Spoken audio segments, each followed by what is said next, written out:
ভাইফোঁটাতে আর যেমনই হোক না কেন আমরা কিন্তু ভীষণ মজা আনন্দ করেছি। আর ভাইফোঁটা মানেই কি শুধু গিফট দেওয়া নেওয়া বলুন তো? আমার মনে হয় ভাইফোঁটা দেওয়া মানে প্রত্যেকটা ভাই বোনের বন্ধনগুলো অটুট রাখা। আর এই ভাই বোনের যে স্মৃতি জড়িত যে ছোটোবেলাগুলো, এগুলো সত্যিই মানে স্মৃতি হয়েই থেকে যাবে এবং একটা ভালো লাগার দিন এগুলো। সেই যে ভাই বোন মিলে একসাথে ঘুরে বেড়ানো, মজা, খুনসুটি, একসাথে স্নান করা, এ একটা আলাদা রকমই মজা। আর ব্লগটা আনতে একটু দেরি হয়ে গেল। আর আমাদের সাদামাটা ছোটোখাটো আয়োজন, সাথে ছিল মিষ্টি, একটা বরণের ডালা, আর ছিল ক্যাডবেরি। এবছর আমি সবাইকে বলে দিয়েছিলাম যে কোনো গিফট আনবি না, আমিও কোনো গিফট দেবো না, তোরাও কোনো গিফট দিবি না, কারণ আমার কাছে এখন অত বেশি টাকা নেই। এই জন্য তোরা ক্যাডবেরি নিয়ে চলে আসবি, ভাইফোঁটাটা দিতে পারলেই হয়ে যাচ্ছে। আর ছোটোবেলা থেকেই ভাইফোঁটাটা দিতে দিতে না কেমন জানি না দিলে না ভীষণই মন খারাপ লাগে। তাই তো ভাইদেরকে ডেকে পাঠালাম।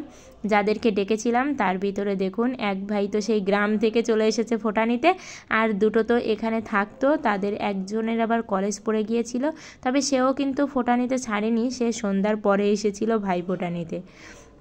আর এখানে আমরা ভিডিও করছিলাম আর সবাই একটু হাসি হাসি পাচ্ছিল, যে বলছিল যে ইউটিউবার আর কন্টেন্ট ক্রিয়েটারদের সাথে যদি এরকম ফোঁটা নিতে আসা হয় তাহলে দেখা যাচ্ছে কি ফোঁটার আগে ভিডিও ছবিই বেশি হয়। আর আমার সোনাপুরো তো ভাইফোঁটাটা ঠান্ডা হয়ে নিচ্ছিল, আর এদিকে সে কোথায় চিপস খাবে, মানে মিষ্টির থেকে তার চিপসের দিকেই নজরটা বেশি থাকে, এবং সে না এগুলো ভীষণই এনজয় করে। আর ওদিকে দেখুন এই পাশে আমার সোনাপুরো আর সোনাপুরোর দাদাকে দিচ্ছিল, তার একটা দিদি ফোঁটা দিচ্ছিল, আর ওদিকে আমার দুই ভাইকে আমি ফোঁটা দিচ্ছিলাম।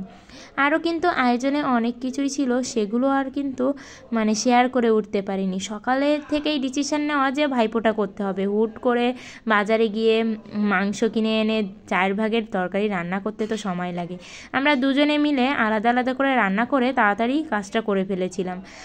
তারপরে এদিকে আমরা ফোঁটাটা দিয়ে নিচ্ছিলাম। ছোটোবেলা থেকে এই কাজটা না আমরা করে এসেছি আগে। আর বাড়ি না থাকলে না সত্যি অত বেশি মজার হয় না, বাড়িতে যখন সবাই ভাই বোনরা একসাথে মিলে দেওয়া হয় সত্যি এই মজাটাই যেন আলাদা।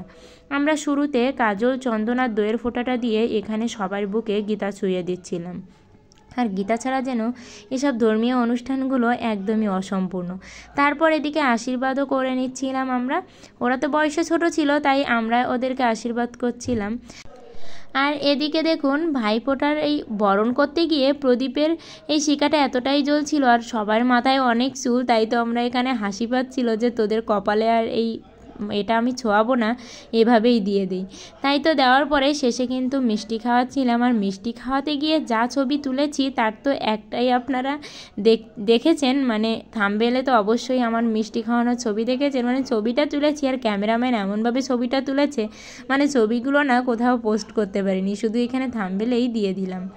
আর এদিকে সবাই ছবি তোলার জন্য কিন্তু একটু ঢং করে করে মিষ্টি খাচ্ছিল।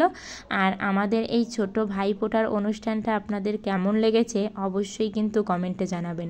আর কিছু ক্লিপ আমরা নিতে পারিনি, আমার সোনাপুরো কিন্তু আবার তার দিদিকেও ফোঁটা দিয়ে দিচ্ছিল। আর এদিকে এক ভাই দেখুন, সে তো কলেজ ছেড়ে এসে ফোঁটা তো নিতেই হবে, তাই সেই সন্ধ্যার পরে এসেছিল ফোঁটা নিতে। আর কি করব, দ্বিতীয়টা ছিল, তাই কিন্তু আমরা এই টাইমেও ফোঁটা দিয়ে কাজটা সেরে ফেললাম। আজকের ভিডিওটা এ পর্যন্তই।